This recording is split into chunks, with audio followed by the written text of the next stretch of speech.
So, T.R. Johnson, welcome to the Audio Garden here on the Listen and Be Heard Hour for readers and writers. You have written, I would call it a comprehensive history. It's part of the Cambridge University Press series called A Writer's City, and you wrote New Orleans.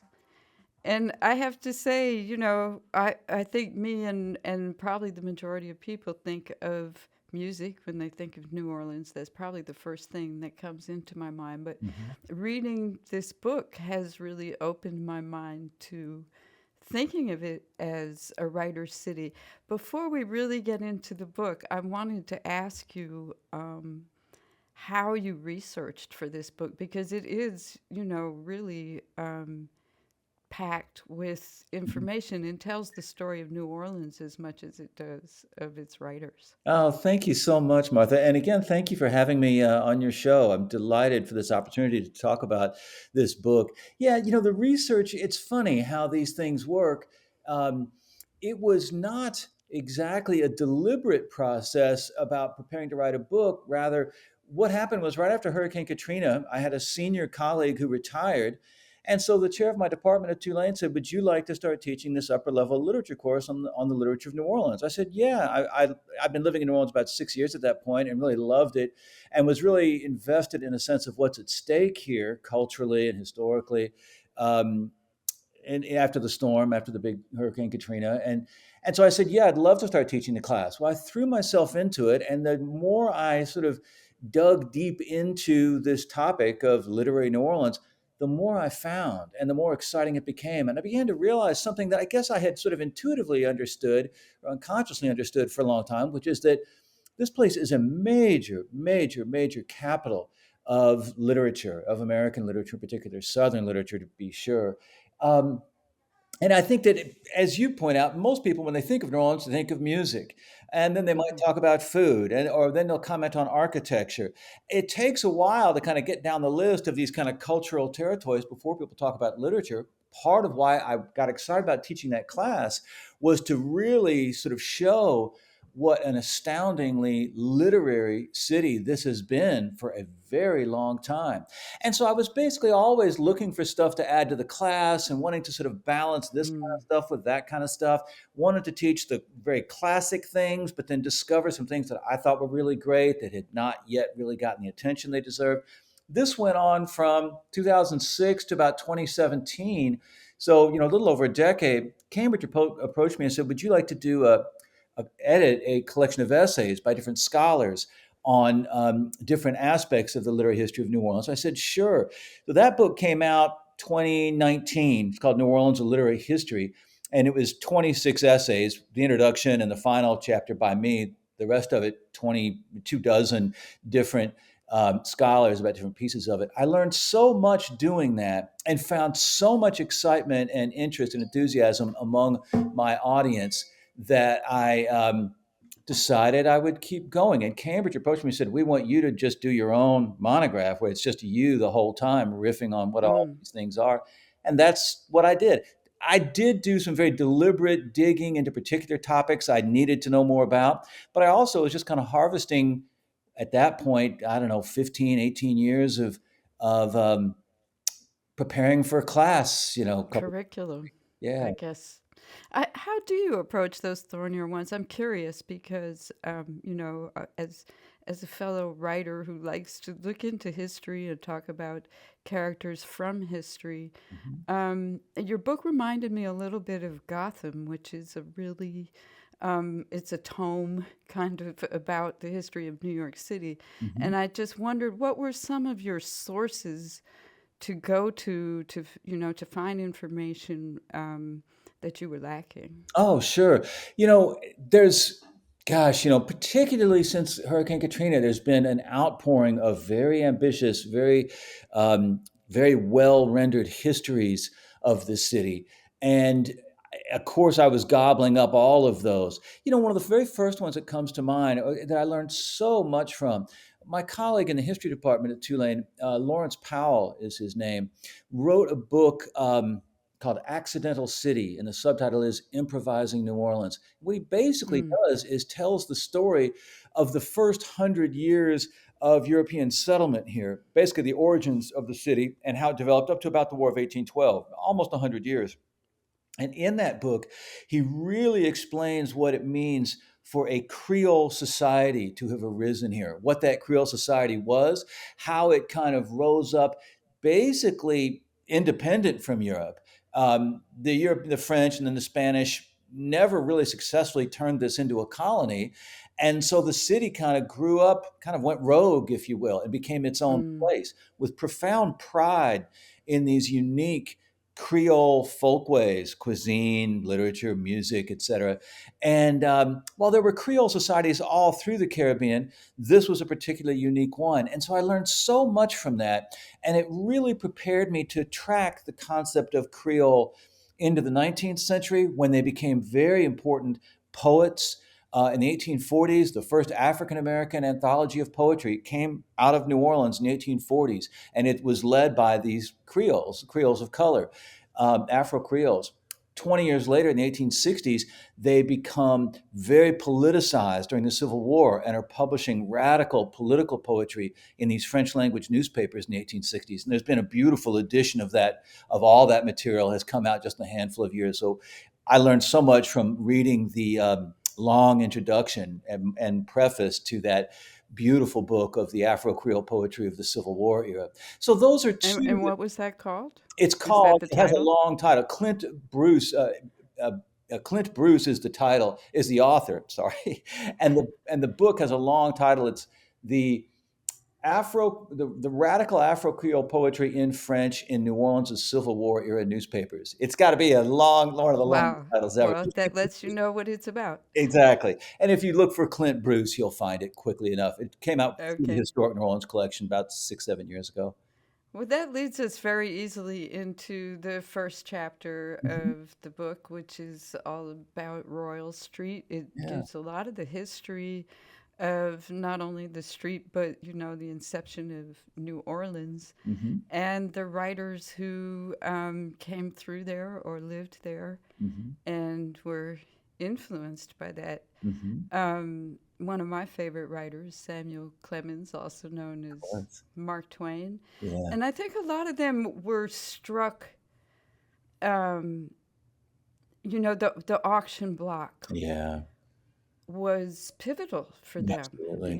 Maybe they came from some other part of the country and That's right. they had seen slavery, but maybe not just, a human being standing out there That's on right. the auction block. Yeah. You go right to a central fact of the kind of meaning of New Orleans as it developed, particularly in the 19th century, and that is human trafficking happened here in New Orleans on a scale that is, it was the epicenter. When the enslaved people on the East Coast were increasingly sent out here to the kind of the old Southwest, the old frontier, to this rich, fresh soil to make the plantations in the Mississippi Delta, they were all sold through New Orleans. Estimated about 1 million people were sold through the auction blocks of New Orleans in the first 6 decades of the 19th century. Incredible. And you're so right that it was a kind of spectacle that a lot of people kind of came to see and gawk at. And of course, also white people coming to do business as well. A couple of things are so important about those slave markets, several really. But right off the bat, what you've already noted is the way this spectacle, because it was staged with live music, often some nudity, and it was a very public, almost theater at times. And Abraham Lincoln, as a very young man, 1828, 1831, two trips by flatboat down here, as it was kind of a rite of passage for young men from his part of the world. And he was so aghast at the experience of witnessing this. He, according to legend, and it's in a lot of his biographies and so on, he turned to his buddy that he had come down here with and said, "If I ever have a chance, I want to hit that thing," meaning enslavement. "I want to hit that thing and hit it hard. I want to end it." And this is part of the legend and mythology of Abraham Lincoln, that it was his experience of witnessing the slave markets in New Orleans that politicized him and put him on the path that he ultimately followed. Similar thing happens to Walt Whitman about 15, 20 years later. 1848, Whitman is down here for a couple of months as a newspaper reporter. He had not yet really become a serious and important writer by any stretch of the imagination. He was just a newspaper guy. And he too was so struck by this spectacle, he tore a pamphlet off a wall advertising a sale of enslaved people, and he kept it tacked up to the desk where he did his writing for the rest of his life, as if basically the purpose of all his writing was to push against what that little advertisement represented. We know that although he was only here for about 90 days, it was completely transformative for him, partly because of that experience at the slave auction, because leaving here afterwards, there begins to appear in his notebooks the language that becomes, less than a decade later, Leaves of Grass. So, the most important book of poetry in America in the 19th century, arguably one of the most important books of poetry ever produced in America, was kind of germinated up and down Royal Street as he walked through those incredibly cosmopolitan and diverse crowds and encountered slave auctions. Right. And so Royal Street was like the seat of power in the city and in many ways Yeah. in the country. But I think partly maybe because, as you pointed out, which never really registered on me, that New Orleans wasn't really completely colonized. Right. There was this freedom there too, in stark contrast, and people actually changed their identities there. That's right. That's right.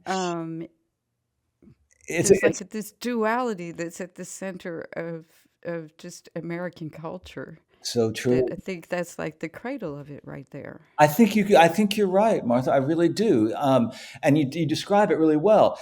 The epicenter of human trafficking, human bondage, all that means. And then it is also, in the exact same blocks, a place where other kinds of people are not just free, but so free they can completely invent new lives for themselves. It's a place where self fashioning, self invention has happened, particularly within the literary culture, at just an incredible scale and pace. And it's a kind of consistent theme through the literature of that Royal Street corridor that I focus on in chapter one, going all the way back. It really, I would say, it really starts in the 1920s when this sort of a post-Creole bohemia comes to life, Sherwood Anderson and William Faulkner. And there was a lot of kind of self-discovery, self-fashioning, self-invention, kind of through the theme of a kind of masquerade. The masked ball is my metaphor for the literary history of the Royal Street corridor. There's several other chapters that get into other parts of town and other themes, but that is exactly it. The freedom to self-fashion and self-invent, to disguise, whereas other groups are living the absolute opposite extreme. And so it was sort of an enclave for like sexual expression, That's right. homosexuality, That's right. That's right. and even maybe feminism, I maybe. definitely think so. Yeah. Uh-huh.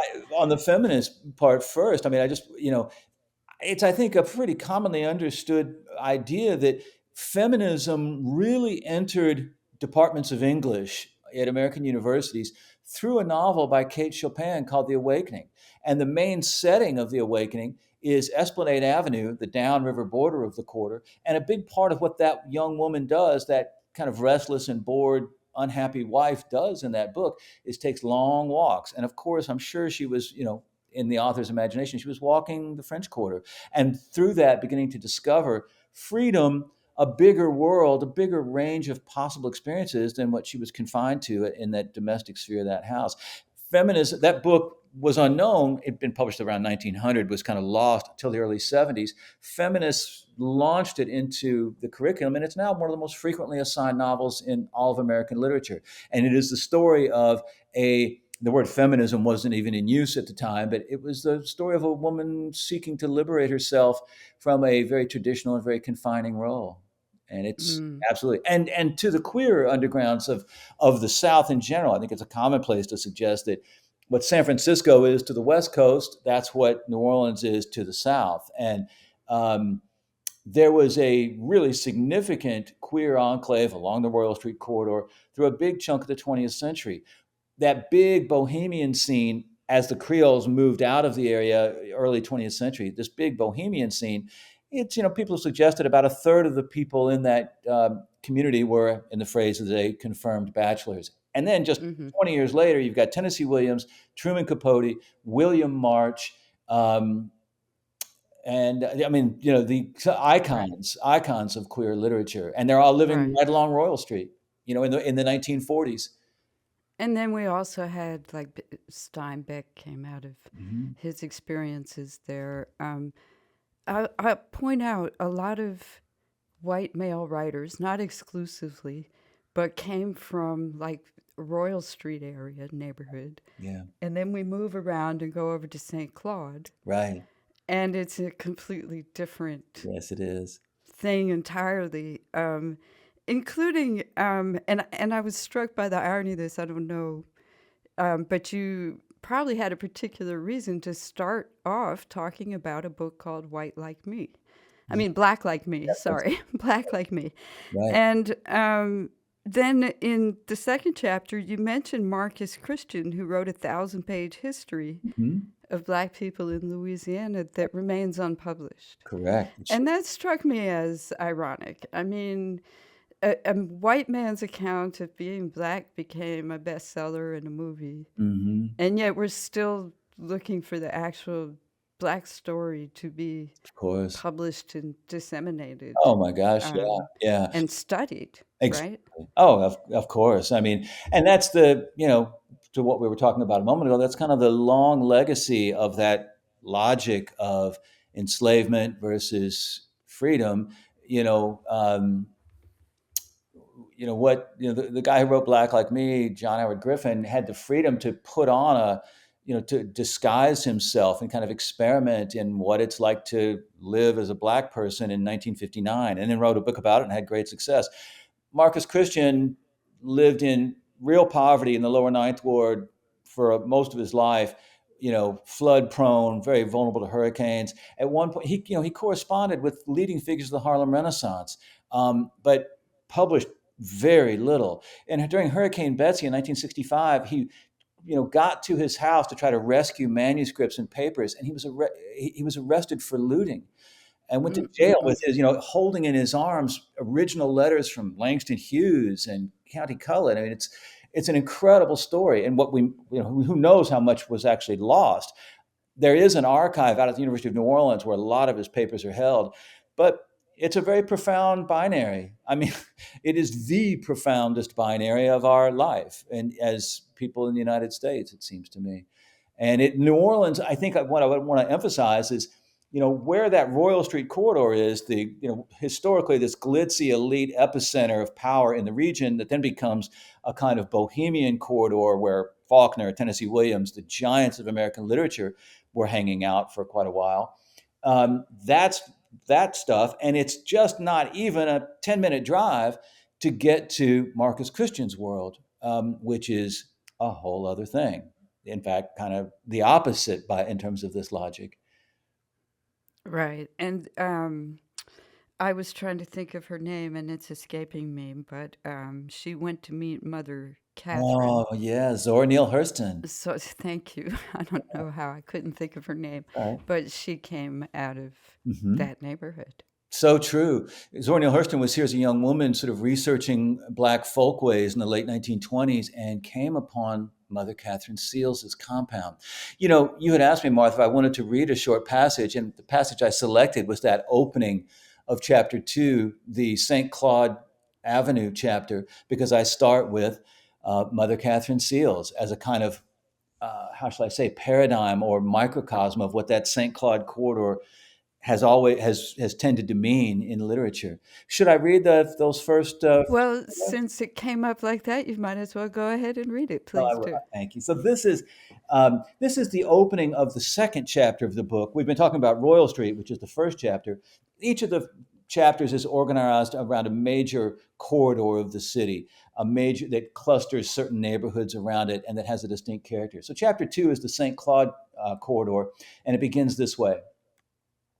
One must go straight out St. Claude, below the Industrial Canal, wrote Zora Neale Hurston in the opening words of her 1934 portrait of Mother Catherine Seals. That first sentence continues by directing the reader to turn onto Flood Street and go almost to the Florida Walk, for there one would find something that no ordinary person created. To reach it, one would walk through a marsh to a large, high walled enclosure that occupied an entire block, over which flew a variety of flags. The place was called Bethlehem, and inside were two main structures, the manger and the temple of the innocent blood. When one was invited to enter what was in fact a single vast altar, one encountered several hundred lamps, countless statues and images, as well as many different animals, a goat, a sheep, a donkey, some dogs and parrots, a few canaries. All of the people present wore her insignia. The women wore veils, the men armbands, emblazoned with the letters MCS, which meant Mother Catherine's Saints. There would be a great many small children on the premises, for the most immediate material purpose of Mother Catherine's compound was to shelter unwed mothers and any other mothers with small children who needed her, and for that matter, anyone at all who turned to her healing powers in the absence of other resources or options. Hurston explains that it would take a volume to describe in detail all of the things in and about this chapel, adding that Mother Catherine's bed was on a raised platform in the tent where she held court, surrounded by many musical instruments and within easy reach of a large coffee urn. When Hurston first encountered Mother Catherine, she reported, "It seemed perfectly natural for me to go to my knees upon the gravel floor, and when she signaled me to extend my right hand palm up for the dab of blessed salt, I hurried to obey because she made me feel that way." Hurston spent 2 weeks with Mother Catherine during her 1927 research trip for what would become her classic study of Black folklore and hoodoo called Mules and Men, a work that prepared her to write 2 years later her masterpiece, Their Eyes Were Watching God. Her essay, Mother Catherine, appeared the year before the first book in Negro and Anthology, 1934, and it surely helped to establish Hurston as a powerful new voice on and within African American culture, as one who, throughout Mules and Men, could depend upon her upbringing in a small Black community in South Florida to do what most scholars of Black culture and folklore could not: enter the scene as a trusted insider. Mm. I could go a little further, but we could let it trail off there. Is that it? Well, that was nice. I Okay. enjoyed that. I think it made an impression on me when I read it. I'm glad that you chose that passage. It's just, it's remarkable that we've been talking about duality, and I was picturing Royal Street and just the abject Mm, depravity of all of the auction block. sure. And then there you have Mother Catherine in her Mhm. enclave, like Yeah. practically down the street. Basically, yeah. And Yeah. it's the antidote. It's love, right Hmm. there, and she's accepting Hmm. everybody. Hmm. And this is what Zora Neale Hurston is influenced by. Exactly. And so it's the cradle of many things right there. So I true. Yeah. I wonder what are some of your, this is a book to be savored, and I have to say I did not, get through the whole book, although I'm very curious to. Yeah. What are some of your favorite stories out of this volume? Oh boy, there's so many. I mean, that was part of the joy of putting this thing together was stitching together this patchwork of just incredible anecdotes about different phases of the kind of literary significance of the different parts of town. We've talked about Royal Street a bunch, that first chapter, and that was a glimpse of the second chapter about St. Claude Avenue. I think that maybe let me speak about chapter 3 just a little bit. That is focused on Esplanade Avenue, and the Creole Seventh Ward is sort of directly abuts Esplanade Avenue, and it's such a extraordinary thing to consider the life of a native of that neighborhood named Bob Kaufman. Not a name that is really known. Oh, Not a name I that's really didn't known. know he came from there. That's right. Well, people around here that he is not widely known or celebrated in the city. He left here after high school and never really came back, but he's a very pure product of this place. His mother was a very light-skinned African American woman. His father was a German Jewish man who worked as a waiter. His mother was a great reader and a serious piano player. They had a whole lot of kids in this little house in the 7th Ward.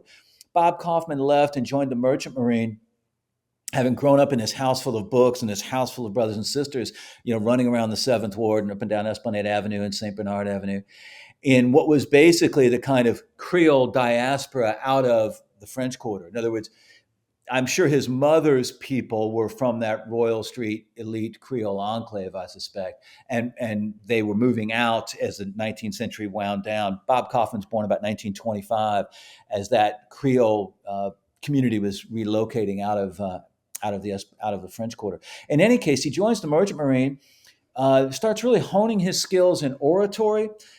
Because he was a real labor activist.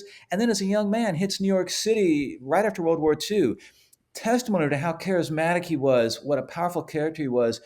Within no time at all, he was just this fixture of the beatnik scene in New York City. Everybody knew him. According to legend, he was in the car for some of Jack Kerouac's cross-country road trips with Ginsberg. He was friends with Charlie Parker and Billie Holiday, who came to parties at his apartment. Pretty incredible for a kid who's probably not 30 years old. And these are the people hanging out in his living room. He ultimately goes to San Francisco, where he becomes a legend. Right. Puts out a number of, publishes a bunch of poetry with City Lights. And the tragedy is that somehow he was this, star of the North Beach, San Francisco beatnik scene. Today, there's actually a street named after him out there. The police, however, got interested in him. And he was harassed and tormented and bullied, arrested something like 35 times in 18 months. And these arrests inevitably involved beatings. And it drove him kind of over the edge. He finally leaves, goes back to New York. And in such a traumatized state, when the Kennedy assassination happens, he takes a vow of silence. And according to legend, he never uttered a single word until 12 years later, when Saigon fell. So he clammed up at the day of the Kennedy assassination and never spoke again until the fall of Saigon 12 years later. In this time, he wrote a lot, and the legend spread from his writing. But he believed that, by cultivating a profound peace within himself, it could radiate to the world around him. And this was his way of handling the cataclysmic political violence of that period, and perhaps healing too from the violence he had been on the receiving end as a man of color, dealing with police in that period. It's an Caught extraordinary up in story. that same type of thing, I guess, that Billie Holiday was caught up in. Totally. And Yeah.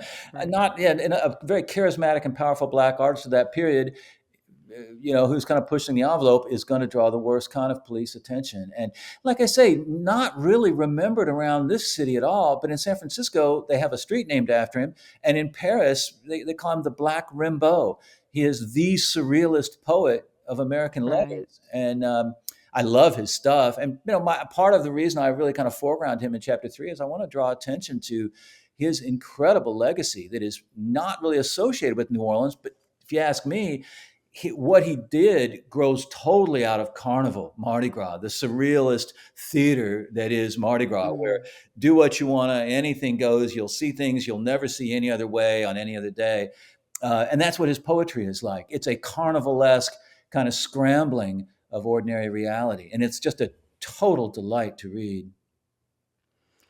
Well, there's a lot of fascinating stories um, in this volume, A Writer's City, New Orleans, by T.R. Johnson on University of Cambridge Press.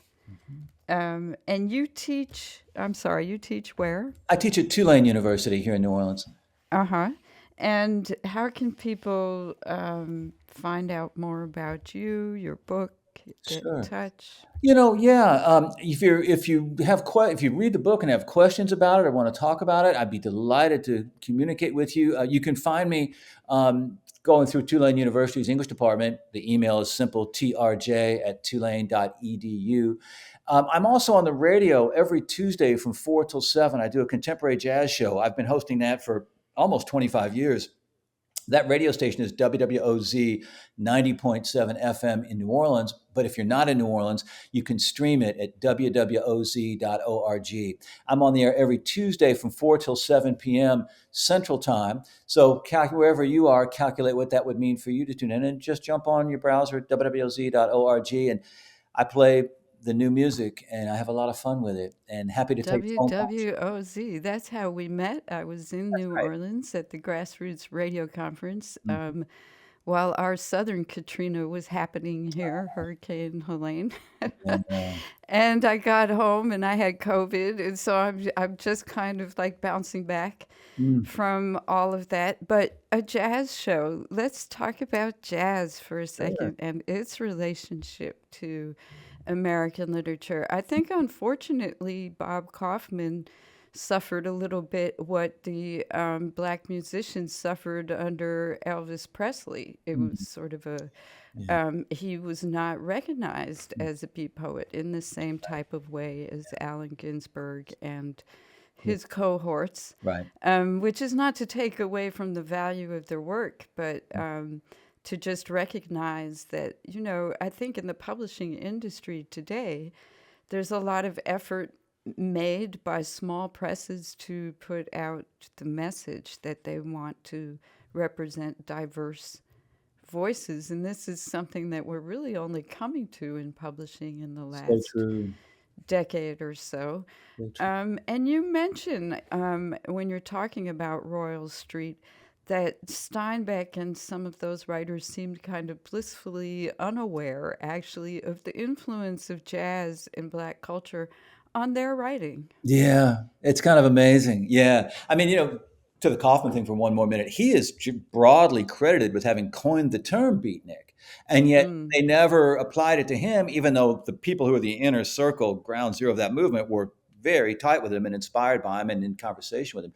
And yeah, Sherwood Anderson and William Faulkner, that big bohemian scene in the 1920s in the quarter, the incredible irony is that they were kind of leading what was called modernism, this idea of a new literature that would be how shall I say, kind of very real and very stripped away of a lot of kind of Victorian, lacy, ornamental finery, and would really deal with reality. And the irony is, they were calling for this new kind of art. In many ways, jazz, which was flourishing, kind of getting invented, it had already been invented, but it was starting to really get traction, walking distance from their apartments, never ever appears in any of their thinking, writing, anything. It right under their nose, there was a flowering of a profoundly modernist aesthetic that swept the world while they continued to call for it and couldn't see it literally right under their noses. It's there was a lot of drinking in that scene, and mm, there was a lot of people who were sort of hanging around with art and maybe dabbling in it, drinking a lot. The only people who have really, really lasting significance from that scene are Sherwood Anderson and then William Faulkner is the big one. But otherwise, it may have been maybe more dilettantish and drunk than we, uh, what else can explain their utter obliviousness to the real thing popping off blocks away, utterly unbeknownst to them? mm. I have a couple questions remaining for you that like to ask all of our guests. Hmm. The first one is actually not a question; it's a request. Okay. Putting you on the spot and asking you to give me a sentence or two or three Hmm. with the phrase "listen and be heard." I can do that. Thank you, Martha, for this opportunity. Yeah, here it is. It's going to be short, if that's okay. That's okay. Uh, did listen and be heard have to be together? I guess they You probably. can do it any way you want. We like to improvise here. Cool. Maybe break it up, turn it around. But here it is.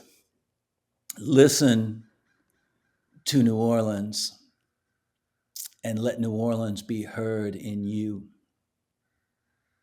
That's beautiful. Thank you. And the other question is, th- there's this phenomenon of banning books going on in different areas of the country. Um, what's your experience of it there in New Orleans, and what would you just like to say about banning books? I'll say this about that. I think banning books is a horrible thing, and it is a sign of a society that is ailing and desperately needs to restore its best selves. Um, I'll say that first. I would say this: good luck trying to ban anything in New Orleans, because historically, this is a city surrounded by swamps. I mean, and it's miles of swamp in any direction you go, going in or out of the city. What that has meant historically is New Orleans is a place that is impossible to police. It is a smuggler's paradise. And therefore, the rule of law, policing, government have always been fairly tentative, provisional enterprises here, not having robust credibility morally or any other way. They are one force among several competing here in this swampy city. And so, the city fathers can bang their gavels and ban this, that, or the other. Good luck. This is a place where freedom is so precious and it has been pressed so hard that it's always going to win. You can't police a swamp. It's that simple. And trying to ban books here isn't going to work. In terms of banning the books of New Orleans, I can see how some of that is possible. There's a way in which America has ignored some of the most powerful books to come from this part of the world: 12 Years a Slave, The Awakening. But those books ultimately find their way into daylight and to massive readership, shaping the culture. So you can kind of step on this place and kind of try to throw a veil over it, try to pretend it's not here. But the spirit here is so indomitable, so uncontrollable, it seems always to find its way out. People, some of this book banning stuff is about sexuality. Some of it's about a kind of refusal or resistance to talking about race and racial injustice. This line about, students shouldn't have to read anything that makes white people feel bad. Well, any real scholar of the literature of New Orleans is going to run into stuff that's going to make white people feel bad. This is the epicenter of enslavement. It's a human trafficking, the trafficking in the enslaved. And therefore, the trauma here, the legacies of trauma and the kind of cultural work of recovering from trauma is a central part of what this whole city is about. My fourth chapter focuses on back of town, the area that's just north of the French Quarter, one of the oldest African-American neighborhoods in the country. And the theme of so much of that literature is dredging up the most difficult memories and sort of taking command over them. In a word, recovering from trauma. I call that chapter Memory and Music, because that's what that is. And Sidney Bechet, the famous clarinetist or reed player, he says, that's the thing about music. For us, as we invented jazz early in the 20th century, late 19th century, what this was a way of remembering that was even better than forgetting. It is the musical instruments were almost like medical equipment to recover from the acute trauma that centuries of enslavement and human trafficking baked into the bricks of this city. Well, thank you so much for those comments, Professor T.R. Johnson. I think I would like to take your class. Author of New Orleans, a writer's city on Cambridge University Press. I want to thank you so much for taking this time with me in the audio garden. Thank you so much, Martha. I really enjoyed talking with you, and hope our paths cross again.